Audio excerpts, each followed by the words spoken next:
Hello, beautiful people, and welcome to another episode of the Honest Plan Podcast. I'm your host, Tiana Hicks, and I feel like we have a good one today.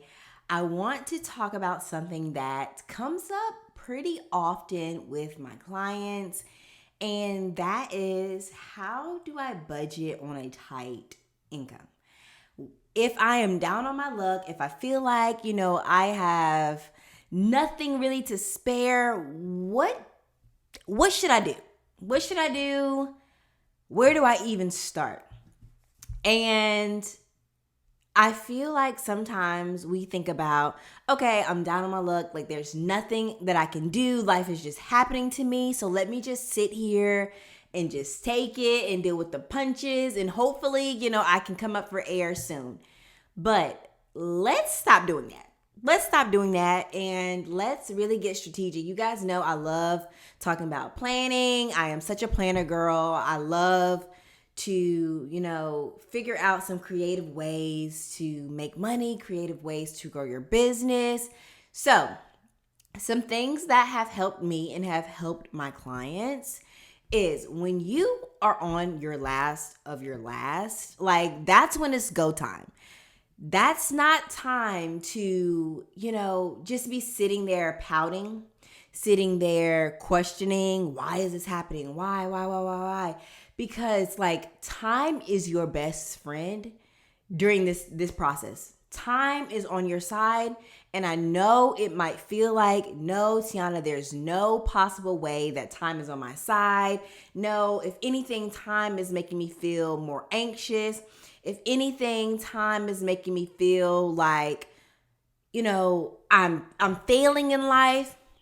But once you get over that stage, like once you feel like you have finally gotten to a point where you're not feeling sad about your situation, but now you're like, okay, it is what it is. Let me buckle myself up and let's just go at it head first. Once you get to that point, then you'll realize, no, time is my best friend. Me and time, we like this. We homegirls. We're homegirls and we're going to get this thing done. Because with time, you can now, okay, what are some ways that I can make money? Of course, we all know growing a business, it takes time. Like actually getting your business to a point where it's making money, that part takes time. But it might look like I'm exchanging my time for money. What that is like, the gig economy. There's so many different gigs that you can be doing. There's DoorDash, there's Uber Eats, there's Instacart, there's Amazon Flex, that type of thing.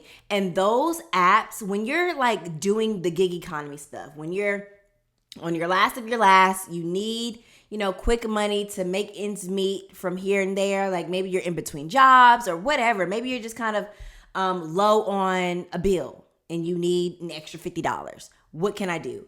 The gig economy is something like really, really good to do. And I would say if you're a person where like you have phases where, yeah, it's going great. And then 1 minute it's not, like, go ahead and just sign up for those gigs right now. Like, go ahead and sign up, get your account activated. And even if you want to do like, just try it out before you actually need it, that would be great. Like, just practice on, okay, like, how does this app work? Get familiar with the app. Get familiar, with the different locations of the stores, what it looks like to, pack orders, all of those type of things. Like, just practice before you actually need it. I'm not saying that, we're all sitting here hoping and praying for the day that we're down on our luck. But if okay, listen, I'm to my last $1,000 and it's getting really tight and it's making me really antsy, go ahead and just have your ducks in a row just in case. Like, just in case I need it, I know that I have, something to fall back on just temporarily. Okay, so now let's say you've gotten to the point where you have signed up for the different gigs and you're like, okay, Tiana, how in the world can I use these different apps to make sure that I'm actually making money and I am not, losing time. I'm not wasting time. So these apps are a direct exchange for time and money. Like you are giving them your time for money. So you have to understand the different apps, and you have to understand the different ways to actually make the best money on these different apps. So it might even be like, okay, these are my standards. I'm not going to accept orders if they are not, below 10 miles away from my house or 10 miles away from the store that I'm shopping at, this many items, and this amount of dollars. So come into it with a set standard. A standard and a goal for how much you want to make that day, so that you understand that, listen, I'm not about to be here all day. I don't have time to just mosey around. So that'll put some pep in your step. Like, okay, I don't have all day. Like, my goal is to make $100 today or $150 today. And I need to go ahead and get this done within, 5 hours or whatever the case might be. And so, boom, I have my goal of exactly how much I want to make that day. And then set up your standards for, okay, the orders that I accept in order to make sure that I'm getting the best use of my time. These are the standards. Less than 10 miles away from my house, less than 40 items, because I know that, with 40, that's my sweet spot. I can get in and I can get out. Like, I kind of know the store now. That's another thing. Making sure that, you're only shopping at the stores that you actually know. So, for instance, let's say Wegmans. Wegmans, I believe it's kind of like a newer store. So, if you are not accustomed to that store, it can be overwhelming. I feel like Wegmans is like a freaking shopping mall. It is huge, like compared to a Harris Teeter like a Harris Teeter or Food Lion, a Kroger. Wegmans like blows it out the park. It is huge. Some of them even have upstairs, downstairs. It's crazy. So if you're going to come into the store and you're going to be overwhelmed, you made sure the miles and the items match up. But if it's a store that you don't know, still that's going to be a waste of your time, because let's say 40 items usually takes you 25, 30 minutes.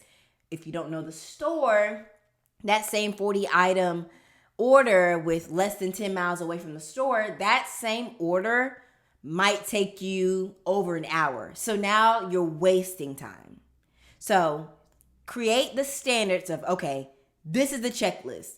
I'm only going to do gigs that match this. This is how long that I'm going to shop, and this is my set goal.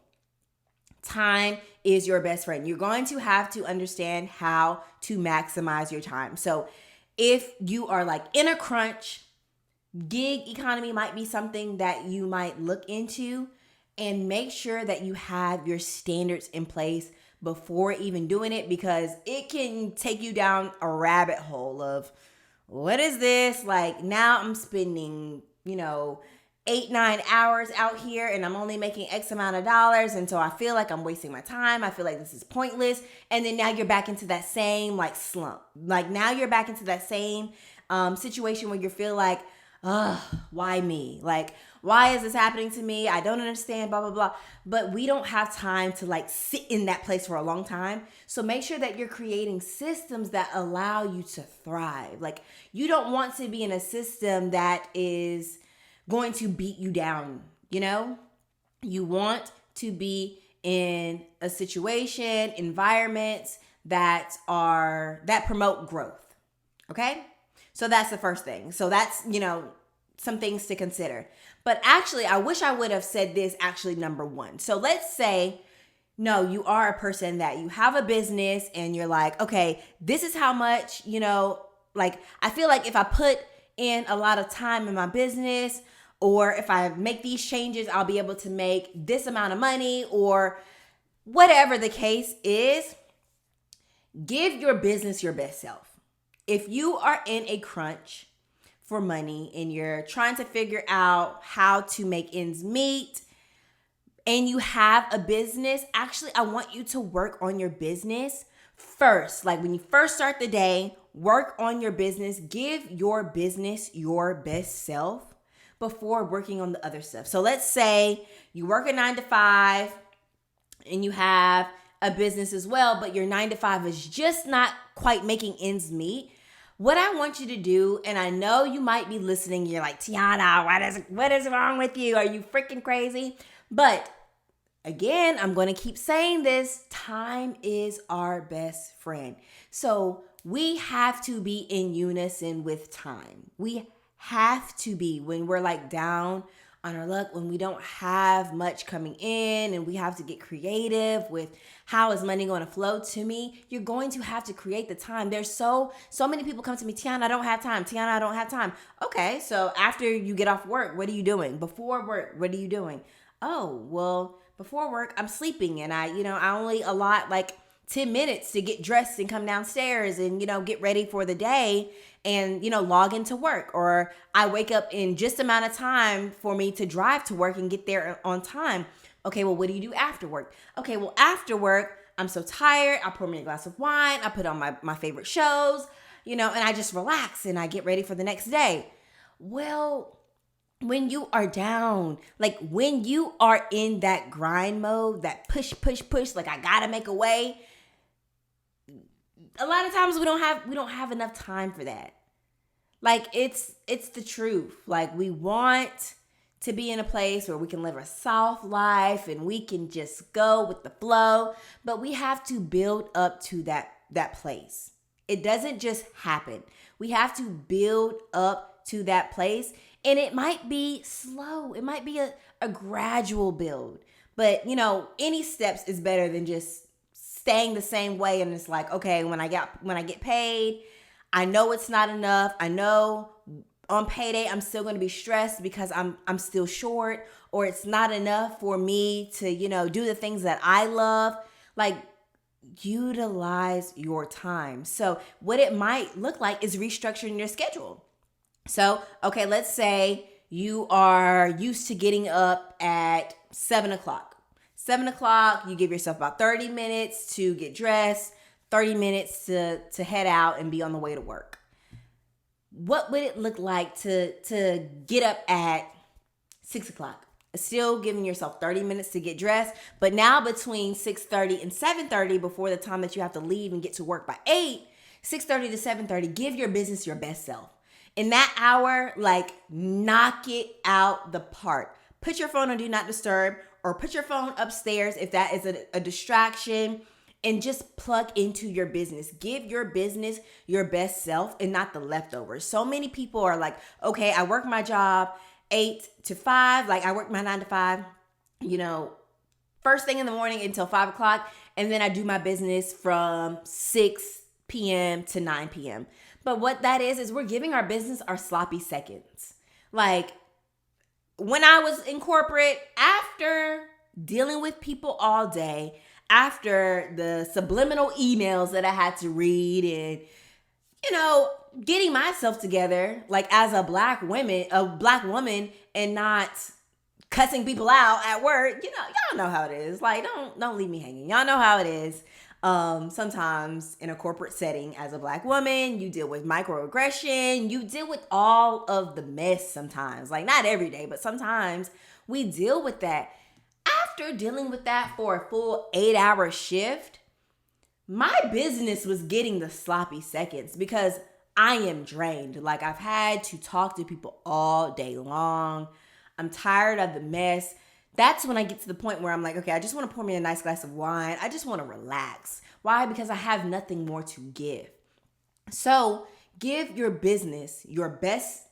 Even if you only have an hour, give your business the best hour.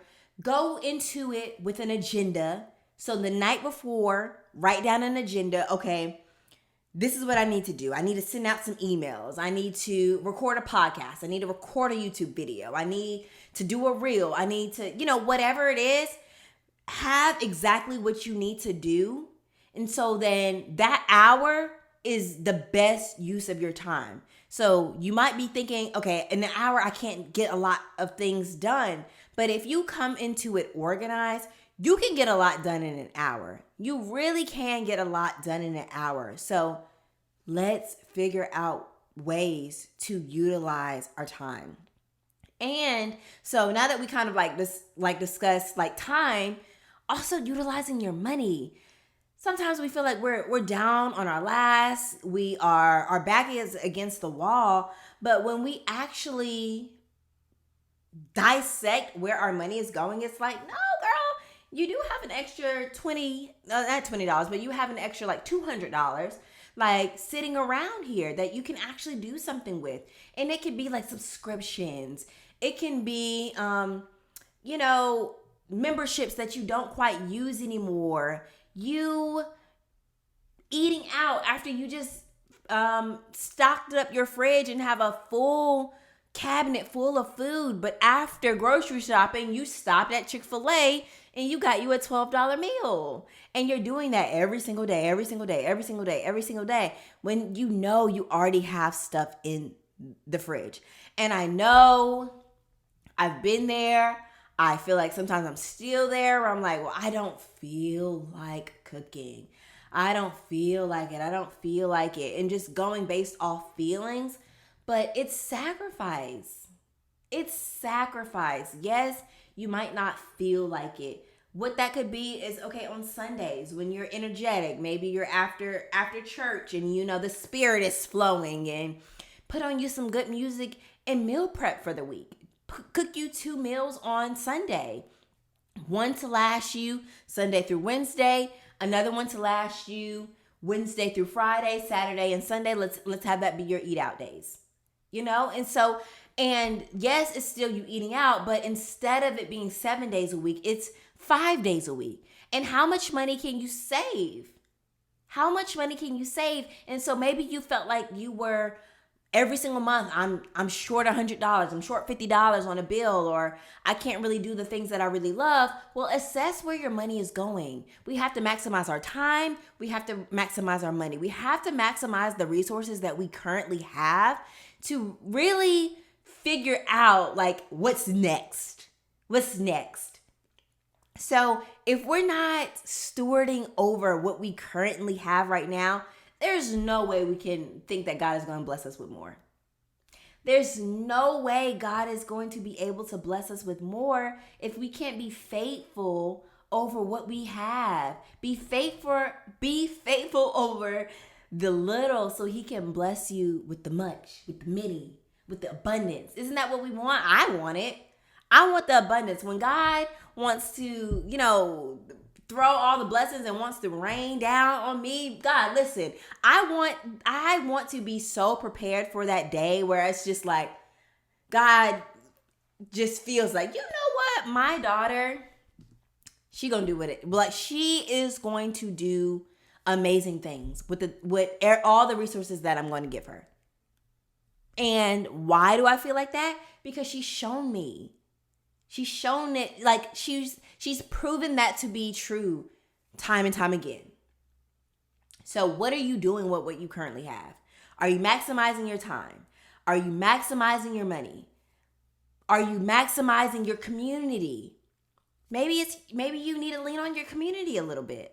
Is there something that someone can help you with, like can get something off your plate so that you can have more time to pour into your business, or, to do a couple hours of a gig? And I know so many people might be listening to this, and because I've been there, and sometimes I feel like I'm still there, where it's like, but Tiana, that is not what I want to be. Like, that is not the goal. Like, my goal is not to be in a place where I feel like I have to rely on these different gigs. And trust me, I understand. Like, when I say I understand, like, I understand. Like, I feel like right now I've gone through seasons of like business booming and then business slowing down, and business booming and then business slowing down. And you guys know I've already left my 9-to-5. And so I've had times where my back is against the wall and I'm like, well, God, like, what am I supposed to do? Like, I know for sure you called me here. Like, I got confirmation. I wholeheartedly believe that you wouldn't have called me to this place if I couldn't thrive here. So show me what you need to show me. Like, is there anything that I can be doing that I'm not quite doing? Is there anything that I'm neglecting? Is there something that you put in front of me that I'm not making the best use out of? Like, just show me. And I've had times where I'm like, feeling down and feeling depressed and why me and why this and why that. And I've had to, like I said, get to a place where I'm like, I'm done questioning. I just journaled this yesterday and I was talking to a friend about this also, but I had to get to a place where I'm like, I'm done questioning. Why? Because it's wasting time. It's wasting time. When my back is against the wall, one, time can either work for me, it can work against me. It can work against me because I can have my back against the wall and stay there. Like, stay in that place where, like, just, I'm here. Like, I have nothing. My hands are up. Like, I don't know what you want me to do. There's nothing. I have nothing to show. I can stay there in that place long enough for that place to be my downfall. Meaning, let's say your back is against the wall, you're on your last, you have bills due. These bills have the potential to damage your credit, have the potential to, set you back or, get your car taken away, your home taken away, whatever. You can either stay in that place where you're questioning, you're moping, you're sad, and that be your downfall because you don't have that much time.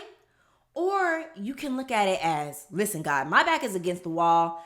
You would never give me more than I can handle. So you trust me enough to get out of this place. Let me roll up my sleeves and let's go. Because I'm not in a place where I have the time to sit here and just question you all day. What is that going to solve? It's not going to change anything. If the only thing that I want to do is just sit here and just say, why me? Why? This is not the vision. And I believe that God gives us a vision. So on the days and on the times where things get hard or, we're on our last of our last, so that we can tap back into that. So we can tap back into, I understand that right now is not what God has shown me. But I believe his word to be true. And he's never lied to me. And I don't believe that today would be that day. And so if I can just push through this point and get to the vision that he wants me to be at. Like, if I can push through this, if I can pass this test, I'm one step closer. And you guys know I'm a visual person. So right now what I'm thinking about is like, I don't know if anyone has ever seen that meme of there's a guy, I think he's like miming for gold. And he's like, just hitting away. I don't know what that little thing is called that he's using, but he's like hammering away and feeling like, okay, I've been working on this same spot for so long. I've been digging for so long. Obviously there's no gold here. So let me just turn around and let me just start a new hole. So what that looks like for us, let's put into perspective. What that looks like is, listen, I've been working on this journey for a long time. Like, I've been trying to perfect my financial journey. I've been trying to grow my business for so long. And I know the vision. So for us, our goal is the vision that God has given to us. And we're just working at it. And we're pushing through obstacles, pushing through. And then we just get to a point where we're tired. We're mentally, emotionally, physically tired. All of us get to that point. We're tired and we're like, God, like, listen, let up on a sister, because what are you doing? And instead of keep going, like pushing through the tiredness, pushing through the discomfort, we're like, you know what? Maybe that's not what God said. Maybe the vision that he gave me, I made that up myself.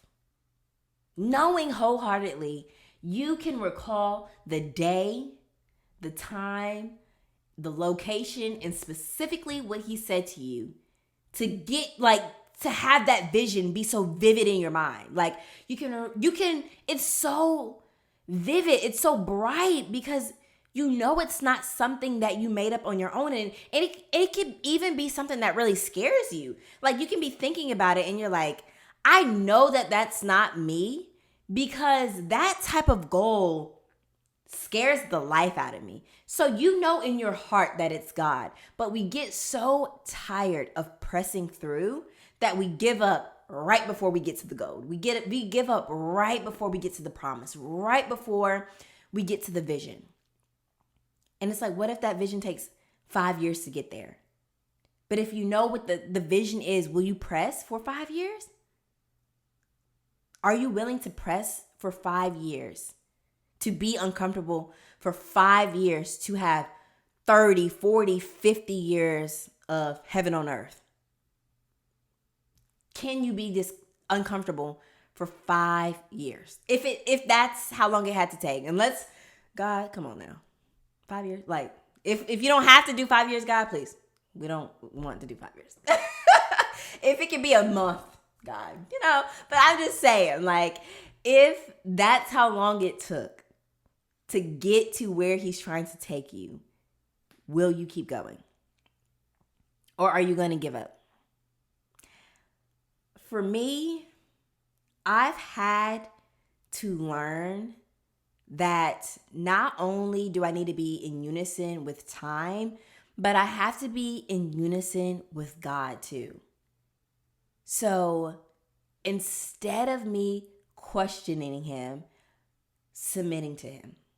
Instead of me questioning why this is happening to me, why am I having to be so resourceful? Why am I having to sacrifice? And what are you trying to teach me? Instead of questioning, I've been trying to master the art of submitting. And that's hard for me, you guys. As a planner, that is hard because I'm always feeling like, okay, God, this is the best idea. This is the best idea since sliced bread, and this is what we got to do. Come on, like, this is the vision that you gave me. This is how I'm gonna get there. So let's lace up our boots and let's go. And that might look like, okay, I'm thinking in order to get to the vision, I need to take a left, and then I'm gonna go down, a couple of dirt roads, and then I'm gonna take a right. I just realized I went the wrong way, but y'all understand. Then I need to take it right and all this. And God might be saying, no, you thought the first step was a left. No, the first step actually is a right. And instead of me questioning him, instead of me saying, but God, like, do you not see on the left, if we go left, we have this, we have that, we do this. This person is there to help me. And this is how it's going to be easier for me. And this is how it's more convenient for me. We always want convenience. We never want to feel discomfort. This is how it's going to work. Instead of me doing that, because I've been known to be that girl now. Instead of me doing that, it's like, okay, God, you said right. Let's go right. I don't understand it. It doesn't make any sense to me. How in the world I'm going to get closer to the vision by going right? But you said it. Let's go. Who am I to question you? I have no authority to question you. And I was listening to a podcast, and it talked about God being like viewing God kind of like how we view our GPS. So when we view our GPS, the GPS is giving us a view from the top down. Like, the GPS sees things that we don't see yet. So it might be you're going home from a location that you always go to. So let's say you're on your way home from work, but you plug in the GPS, and the GPS is telling you, listen, today I need you to take the back roads. But you're like, no, like, why would I take the back roads? The back roads are, the speed limit is 50 miles per hour. Like, if I get on the highway, the speed limit is 70. It's a straight shot. I'm going to be on the highway for about 20 miles. Then I'm going to get off on my exit. I'm going to be right at home. Like, why in the world would I take the back roads and I go all these twists and turning and all this stuff, and I'm only going 50 miles per hour? Like, it doesn't make logical sense for that to be the fastest route. Like, what are you doing? But I've learned that every time I think I can outsmart the GPS, it never works. It never works because I'm like, okay, the GPS just don't know what she's talking about. Siri, you tripping. So I'm like, let me go the route that I know. I know better, right? Let me go the route that I know. I get on the highway, going my little 75 miles per hour. I may make it 3 miles up the road. Boom, there's an accident. It's the standstill traffic. And so now, instead of that normal route taking me 25, 30 minutes to get home, now that just took me an hour and 10 minutes to get home. So if I would have just followed directions, if I would have just listened to the GPS that knows more than I know because they give me a top-down view, all I can see is what's in front of me. GPS is looking at like the whole, everything. They're looking at like, hey, yeah, about 5 miles up the road, you're going to come to an accident. So then I need you to, this is the detour. And the same thing is with God. Like I just said, I might be thinking that the next best move is a left. He might say that it's a right. Why? Because he's like my GPS. He understands if I take a left, yeah, it might look great right now, but 5 miles down the road, you're going to hit a dead end. And then you're going to have to retrack. You're going to have to retrace your steps. So you went 5 miles, but now you're having to back up 5 miles and now go the route that I told you in the first place, which was the right. But when we learn to submit to his way, you're like, okay, God, listen, my back is against the wall. Time is my best friend. I know that I need time to work for me. I need to be in unison with time. And the only way for me to really be in unison with time is for me to be in unison with you and allow you to direct my path. So if you're saying take a right, then that's what I need to do. That's what I need to do. And I know it's scary. And none of us like to really feel uncertain or we don't know what's next. But that's life. As you get older, you learn that's life.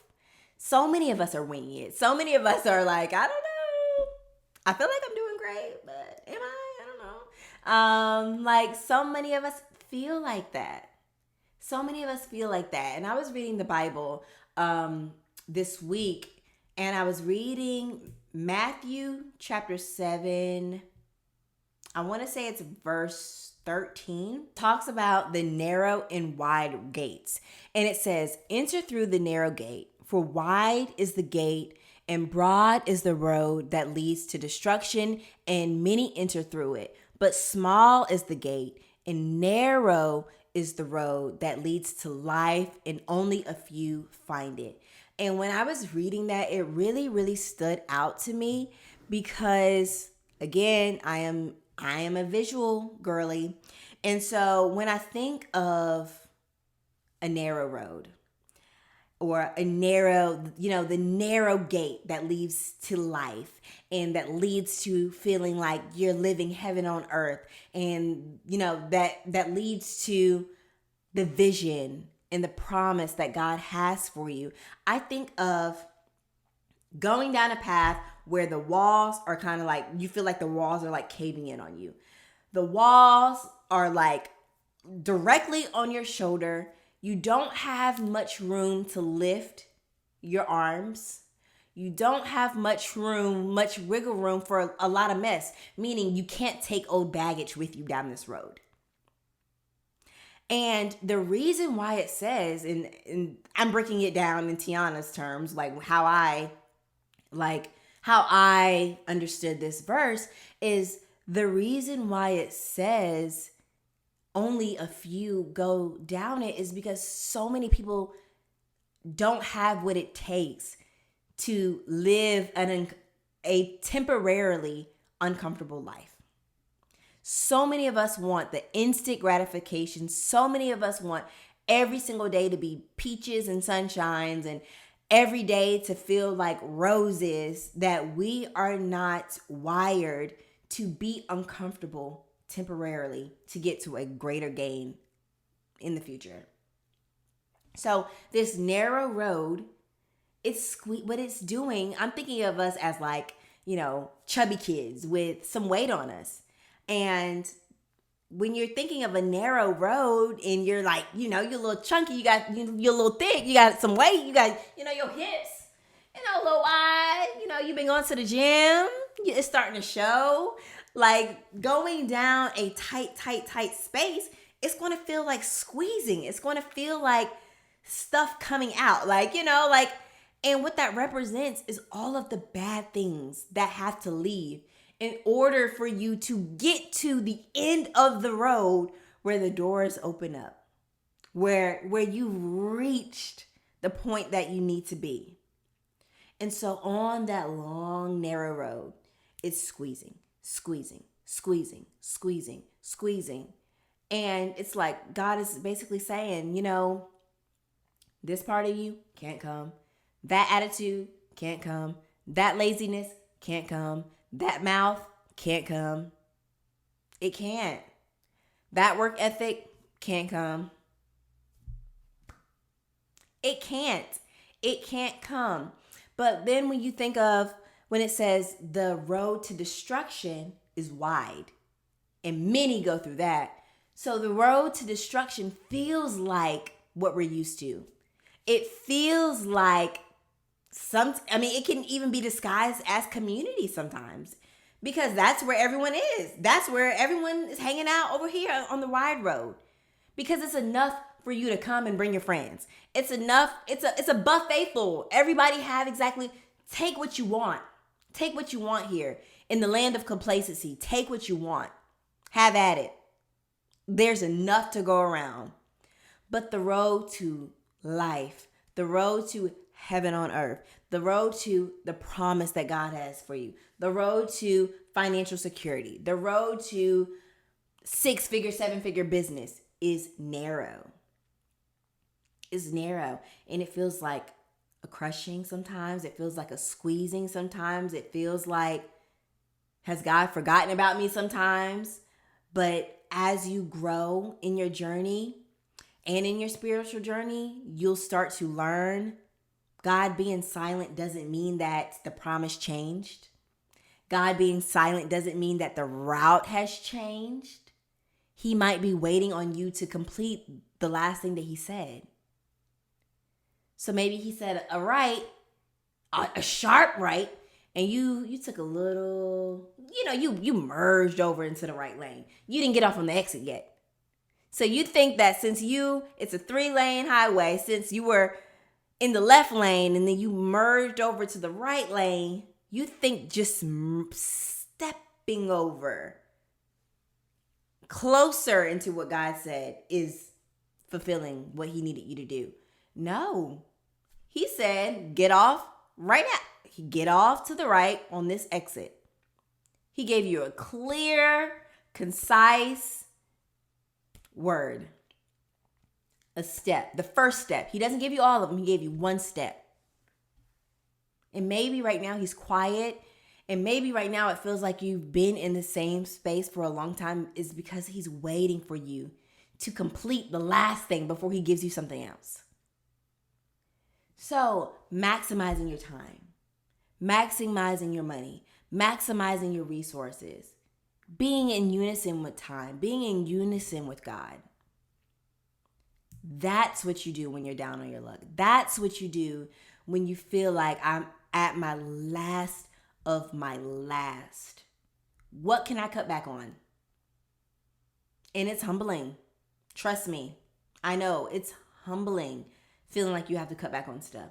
Oh, well, I love this. This is what I do. Can you give it up for a short period of time?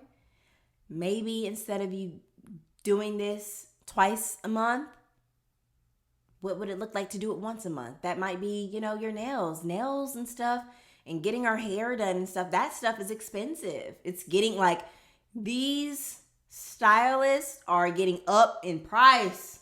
And this podcast is not even about that, but golly, cut us a break. We still want to look nice. But instead of you doing it twice a week, or twice a month, what would it look like to do it once? I know it's uncomfortable. Well, Tiana, I don't like new growth, and oh my gosh, my nails are gonna. What does it look like? Temporarily. It could even be, instead of getting your nails done like by a stylist every single time, what if you did press-ons? People are really starting to create some really, really nice press-ons. What would that look like? Like, could you just try it? I'm not saying you have to like it, but could you try it to see? Just to see? And I feel like when I'm working with clients, the biggest thing that keeps us in the same space on step one for far too long is that we're trying to take everything with us.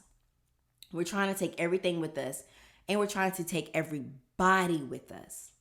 We're trying to take care of mom and dad and cousin and uncle. Why? Because my family is so used to me being the go-to person. My family is so used to being in my pockets. My family is so used to, if you don't have it, then call me.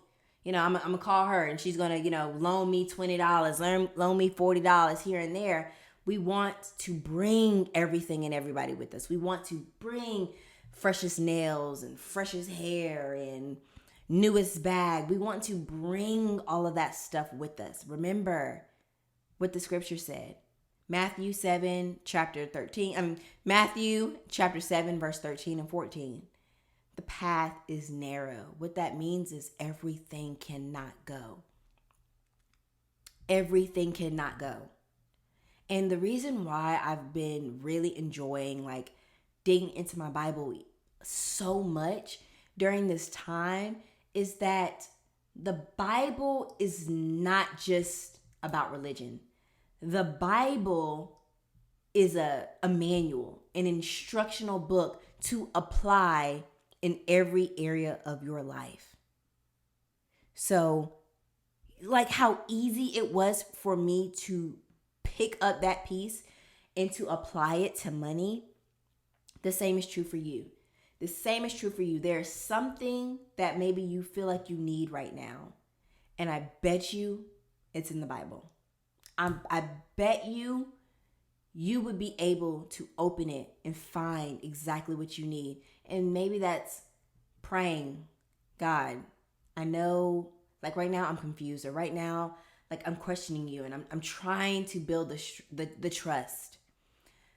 Can you lead me where you need to go? Lead me to what you're trying to say to me. I'm about to, read. I'm about to do my devotional. Speak, Lord. Let this time be intimate. Time for just me and you. No phone. Just plug in. We talk so much about mindset on this podcast because it's so important, and I never want to skip past that. Never want to skip past that. Because whatever journey you're on, your mindset is consistently shifting. And without your mindset shifting, you're going to be on step one for far too long. Remember, I told you where if your back is against the wall, time. You in unison with time. Meaning you cannot afford to get stuck on step one. Why? Because time can either work for you or work against you. Time is creeping. Time is coming. Is it creeping on you faster than you can move?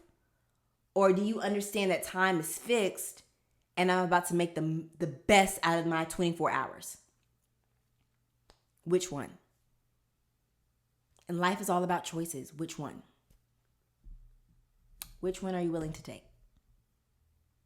So I hope this episode was helpful for you guys. I just wanted to really, encourage someone that might feel like life is falling apart. Like my money is all over the place. I cannot figure out how in the world to make ends meet.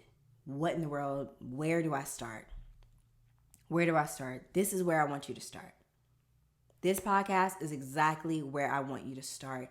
And something that I did not talk about, and I'm going to just kind of breeze through this, is that figure out creative ways to save money Unexpected money gets saved, and inconvenient money gets saved. So putting your money somewhere that cannot be easily touched. High yield savings account. We talk about that so much on this podcast. High yield savings account. Everyone needs one. Your money's out of sight, out of mind, and it's making more interest for you. Inconvenient money gets saved. Unexpected money gets saved.